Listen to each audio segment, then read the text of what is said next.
Hey, hey, hey, I'm Chris. I'm Drew. We are Cheap Ashes. Hey, once again, coming to you from Big Sticks Fine Cigars here in Mesa, Arizona. Kind of one of our favorite places to be. Especially after the night's experience. We will get into that Yeah. momentarily. Yeah. So tonight we are, get the hair from whatever, my beard off my beard. We're going to be reviewing the Animal Cracker from Surrogates, made by Tatuaje. and Pete Johnson. Yeah. If you know anything about Tatuaje, you know that they make great sticks. Absolutely. Pretty much learned under the tutelage of Mr. Don Pepin himself. Yeah, so shit's good. Always has been. Hasn't wavered. And our beer tonight is Odd 13. Love this brewery. Code name Stay Classy Fan. It's what they classify as a San Diego style IPA. So looking at the bottle, it's 6.5%, which is right there, kind of right where you want it for an IPA. Easy. You know, Yeah, it's easy. Perfect. It's got Citra, Simcoe, and Euconaut or Aquanaut. Euconaut, I cannot, we can all not, but Euconaut. But we're going to drink it either way, so it doesn't really matter, does it? We got to laugh after tonight. It's got 2-row Golden Promise wheat, dextrin malt.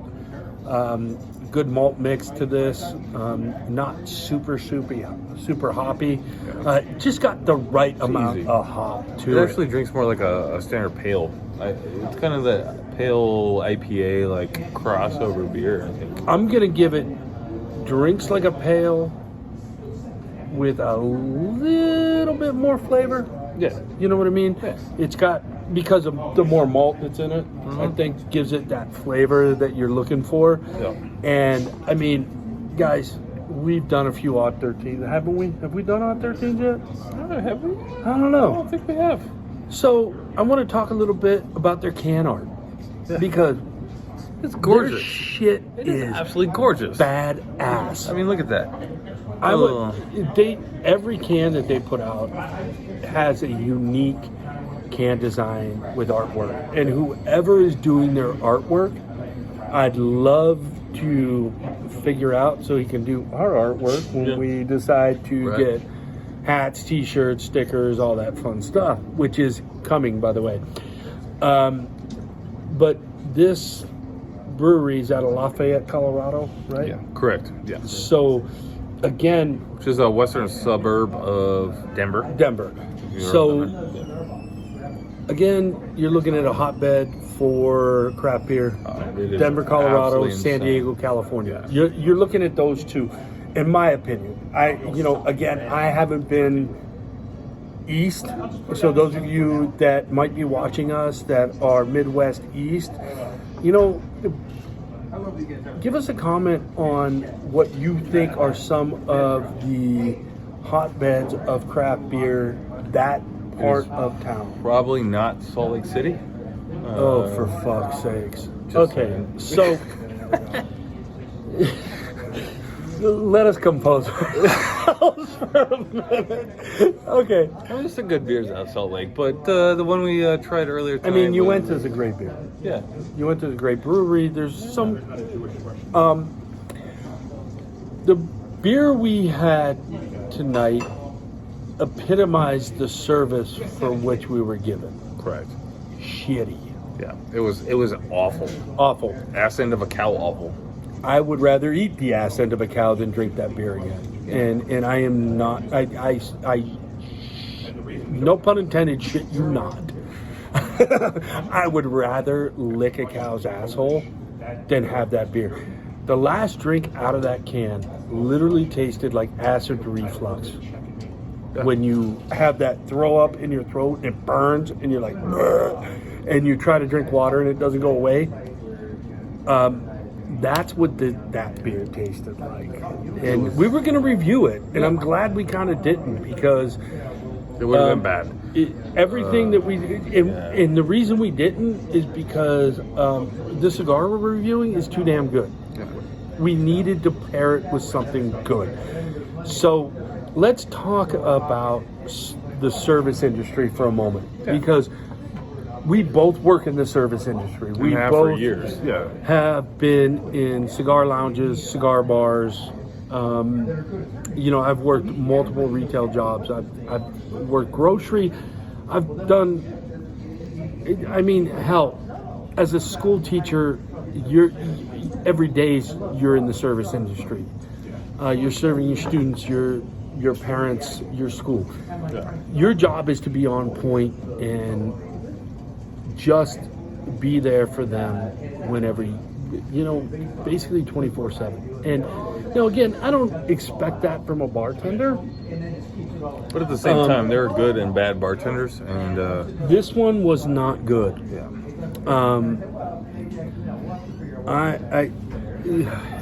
It's hard for me being behind a bar to say this, but this is 2 bars in a row that I've been to where the bartenders have been absolutely dog shit.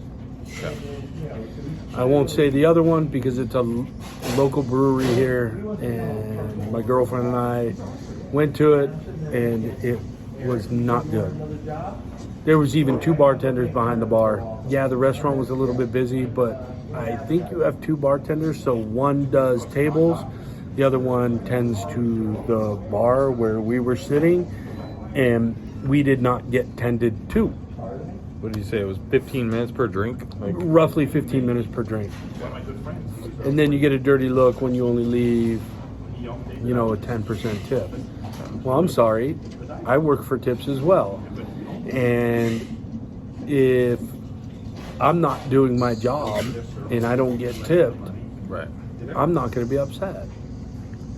I feel like since COVID, there's one, a shortage of help, but 2, the even greater thing that I'm recognizing now is there's an absolute lack of quality help. Yeah. When it's easier to collect unemployment and just sit on your couch playing Xbox all day. It's kind of sad.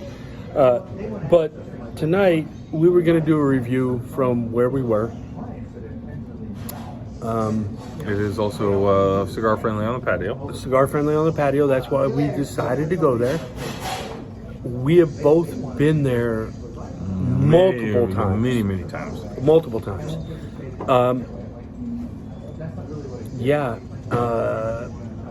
I'm not going back probably ever again, and I hate to say that because it was very good to me at one point in my life when I needed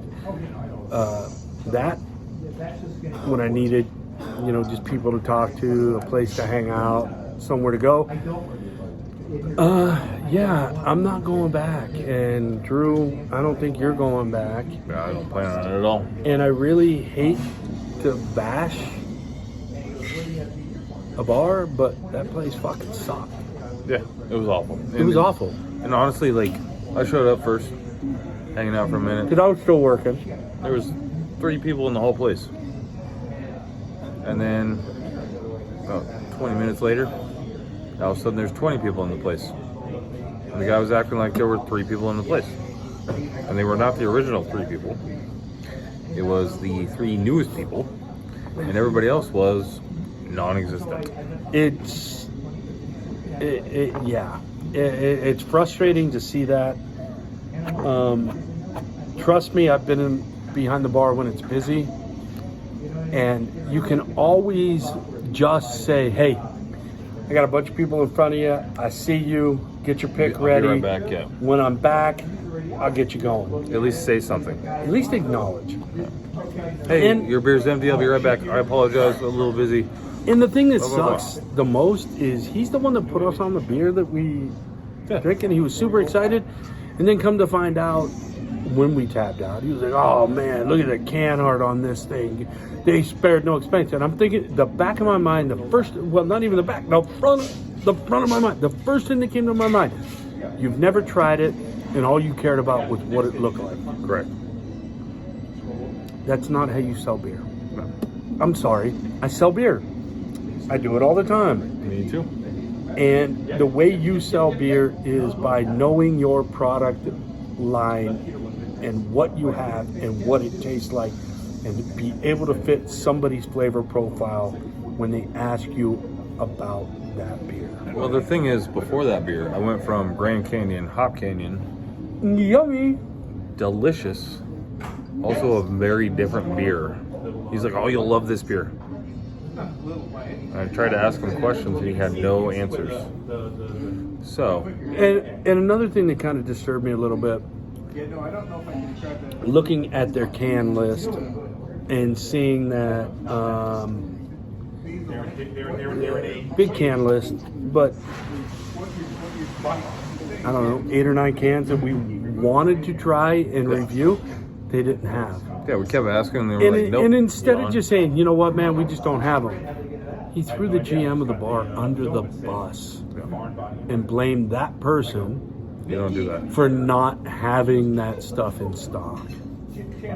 No matter whose fault or if it's even anybody's fault, you know what?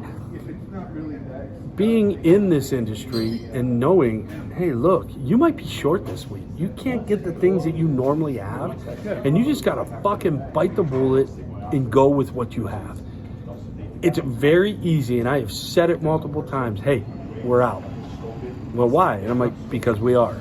But you also have to be, as a person behind the bar, you have to suggest something different. And that, you know, that's what we're trying to bring. This is your virtual bar. Yeah, we're your virtual cigar bar. You know, what we want to do is actually give you guys choices. So I'm not sure that many of you have ever had this beer. And guess who else has not had this beer? Me. Cracked it open,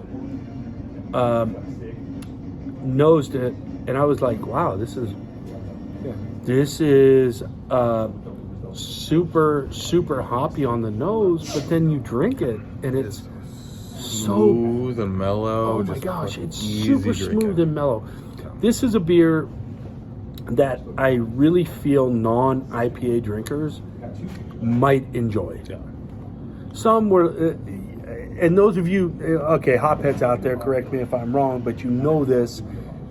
Oh, IPA, I'm not drinking it. They won't even try it, you know, and more This power beer's to not them, for you. whatever. It's It's fine. not for you. Yeah. But at the same time, when you're looking at it and you smell it, it smells a lot hoppier than it tastes. The palate, you know, is not super hoppy, Okay. just hoppy enough. Correct. And it's fantastic. You know what else? It goes great with this cigar. Oh, this cigar is So fantastic. this Animal Cracker, this is the 550. It came out in a 660 originally. That thing was a spice bomb. It had pepper. It had this woody leather, just delicious. I love this 550. This 550 is so balanced, and it just brings the best out of this cigar. The 660 was good, but it's also a 660, which, you know, we're not big on that. There are a few cigars like the EP Carrillo Inch I might smoke just because it's only available in that big size. Love that blend. This cigar right here, 550, and even the little cracker crumbs and those little petite guys. Oh, deliciousness. Best part about this is how much you spend on these. $8.50. $8.50. So here in Arizona, again, not knowing, I don't think you will ever find this over $10 unless you're in Vegas or California. Yeah. Or like Utah, where it's like 86% Yeah, tax. We're not Utah. going to go about Utah because we've already been there. This guy, I'm so glad that we got the 50 ring, because to me the flavors are just, I don't know. They're very balanced. It's You get spice, you get leather, you get wood, you just get deliciousness. you do, and the 660 was I smoked them, I loved them, but I felt like it was just too much, too much cigar, and a lot of guys love the 660s, they love the 770s, the 760s. With, you know, smoke what you like. That's great. Yeah. for me, I dig this guy. Mm-hmm. Smoked it multiple times now. It's probably the 10th or 11th time I've had it. What we were talking about yesterday, like I literally lit one up for the first time in probably 6 months. I looked at him, I'm like, We're going to review this. we need to talk about this one. Yeah, we mean- really do. And, let's talk a little bit. You can probably expand a little bit more on Pete and Tatuaje Sure. and what he has been able to do and carve his niche in the cigar world. Think about Pete. So he's from Maine, BFE. Like quite literally, there's nothing going on. At some point, he made his way to LA. He wanted to be a rock star. He plays bass. Great dude. Super like chill, low key like bass player. Bass players tend to be low key, anyways. There are a few that aren't, but we're not gonna go there. So he was working at the Grand Havana Room in LA. Decides that he wants to start a cigar brand. Well, he somehow finds Don Pepin. Well, Don Pepin had not released anything in the United States. His first cigar that he ever blended and helped blend and make was the Tatuaje Brown Label. Which, So that came out before the Don Pepin Blue, if you can believe that. That was literally the first cigar that Don Pepin released, or was part of, was released in the Right. United States. Which brings us to here. So we have Surrogates. Surrogates was actually a sideline of Tatuaje. So his brother Casey is heavily involved in that. You also have Dan. You also have everybody else that I'm forgetting, because right now... I was looking at Cigar Snob magazine today, and there was an ad that had Pete on there and the Tatuaje brands that are in that line now. And Absolutely it insane. started with the Tatuaje Brown. Mhm. And if you were to ever just look at that page and go, oh, yes, there's really not, and I'm just going to say this, the Tatuaje Red, probably not so much. It's a solid medium. It's a solid It's medium. nice and easy if you just Um, want something light, but But everything else, it's like, dang, dude. yeah. Everything Well- everything he's been doing, he's been hitting a home run with. And And- even the red does great. Oh, the Red's a good Yeah. cigar. And then you have don't the get me Veracruz wrong, but it's that just not came for off me. of that, yeah. Well, you have the Veracruz that came off of that, and that was the stronger version of the red. Right. There's so many different options for so many different people, and that is what Pete has brought to this market. One of my favorite cigars ever made was called the La Riqueza. And the original one, I still have a T-shirt at home somewhere in a box. It was one of the original, has the big Yummy. La Riqueza logo on the back. Like, you literally had to order it, and you had to like buy it directly to Tatuaje before online was like a thing. But Well, you had to work at a shop to get it. correct, or know somebody at a Or shop. somebody at a shop to Yeah. get it, because you could not just go online and get stuff Correct. like you can now. Yeah. And I remember when it was Pete, Jenny, and Hurricane Yeah. would travel together, the three of them, and they came into the tinderbox where we were working, and sitting down with the three of them was one of the coolest experiences I've had, because all three could have completely and totally been snobbish, standoffish, and I wasn't even working that day, but I just happened to pop in to grab some sticks, and I ended up staying for about an hour playing dominoes with those guys. Yeah. And that's just the kind of people they are. Yeah. And FYI, if you're a wine drinker, Pete has now expanded into wines. And it's actually been one of his biggest things. He's been doing wine for quite a while. It just wasn't really like out there. Right. But now, working at different shops, I used to see the Tatuaje wine come for Christmas. They would just send out a couple bottles for the shop. And you try it and you're like, I'm not a big wine guy. It's good wine. It's good wine. Especially the Pinotage like that he has. Yeah, is yeah. absolutely great. It goes so well With cigars. cigars. Like, it is a cigar wine. It's a cigar wine. And kudos to Pete for, one, taking that leap of faith in himself and searching out somebody to actually, you know, make his vision and dream come true. And I think it's kind of a match made in heaven, considering he married Jenny, but we won't go there. Yeah. Don tidbit there, Pepin, but- Don Pepin's daughter, Yeah. if you didn't know. And by the way, they're just a great couple. And if you see them, you can totally tell they're madly in love with each other. Yeah. And you knew it before they were even engaged when they were together. There was a spark between the two of them that was just magic. So, They have that passion. Yeah. And that's what they bring to the table. And that's the thing, like, these are two people in this industry that have so much power to influence people. And they don't take advantage of it. No, They're just and- good people. and the crazy thing is, one was born into it, and one made themselves into it. Yeah. And he literally wanted to be a rock star. Yeah. Well, I would say he's the rock star of the cigar industry. So At least one of them. Yeah. He's a rock star of the cigar industry. So, you know, long video. We appreciate those of you that have stayed on the entire 21 plus minutes. And and I think it's again- going to be a thing that I think we're gonna get more in depth in some stuff, and so our videos are going to get longer. We'll have Absolutely. some short ones where we're just like, hey, we're tired, or hey, we Yeah. just wanted to like pop on and be like, we're doing this.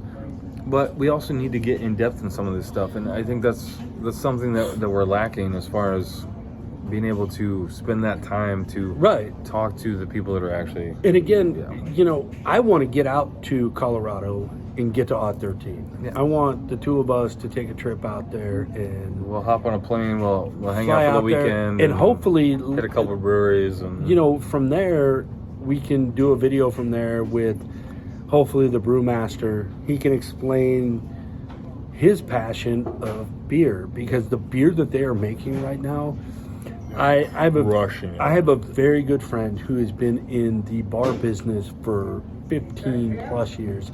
He is super knowledgeable of everything beer. He has told me on numerous occasions that over the last 3 to 4 years, Odd 13 is by far his favorite brewery. And they are crushing. And they are across the board with their Yeah. beers. Oh, They're always. doing sours, they're doing IPAs, they're doing double IPAs, double they're doing IPAs. crazy stuff. They're doing stouts that are just absolutely insane. I'm a stout guy, so some of the stuff that they've just kind of thrown out there, just see if it sticks. Isn't that we is- were trying to get today that was not in stock but on the paper? No, that was something else. Oh, yeah, that was that was something. Clown Shoes. Oh, that was Clown Shoes. Yeah, which is by far one of my favorite beers. Mm-hmm. The Undead Party Crusher. If you like stouts, And we will review that we will get it. at some time. All right, so let's go final call here. Yeah, absolutely. You know, Animal Cracker is a staple in my humidor. Always. Will be for a long time. $8 to $9. Can't beat it. And again, guys, I know you keep hearing us review positive. Excuse me. But we could have hammered the place where we just were. And the beer, and we could have smoked a shit cigar and been like, this we is just could have a horrible really, experience. We could have really done that, but I don't think being in the industry that is pertinent. We'll tell you about it. No. We're not going to give you the name of the place because I don't feel that that is We don't need to. it's just not my nature to bash somebody like that and name them. But I will tell you, again, I won't go back. So yes to the Animal Cracker. Absolutely. Code name Stay Classy Fan, 100% yes. I am going to grab a few tonight to There take you home go. to my girlfriend so she can try this. I think she's she'll going to love love it. it. She will love it. She's an IPA lover. She's a hophead. I love the fact that fact about her. So, again, yes. Thank you, Odd 13, for making wonderful beer. And thank you, Pete Johnson, for actually going out of your comfort zone and doing something And also, for you know, us. Casey and Dan as well. Like Yeah, those guys are. and you know, and again, if you don't know L'Atelier, yeah. that's another. Gosh, Casey is one of the nicest dudes you will ever meet. Super down to earth, but also like in your face. He's a big menacing dude. You sit down and you talk to him, and you're just like, you're a teddy bear. Yeah, that's one where looks are 100% deceiving. And it makes me laugh every time I see somebody meet him for the first time. Love the dude. I've talked to him so many times, had so many great conversations. But anyways, we're gonna go ahead and take off. Don't forget to like, subscribe. Follow us on Instagram, cheap_ashes. Again, we're at like 43 subscribers right now, but let's get to 50 so I can give away a 5-pack. I think I said 3-pack last time. Let's up the ante. We're gonna go with a 5-pack of stuff that we choose, that we like. Hopefully you like. Yeah. Leave a comment, subscribe, and smash that bell too, so that you know when we post every Sunday. But, and I mean, and I'm gonna every Sunday. and I want to end this with saying, please don't ask where we were, because No, we're not gonna tell you. we're not going to tell you. It's just not. It's not a good thing to do. Yeah. You know, I mean, find out for yourself if you're in Phoenix. You know, so Yeah. So- we love you guys. We appreciate it, and we will see you next week. Peace. Sounds good.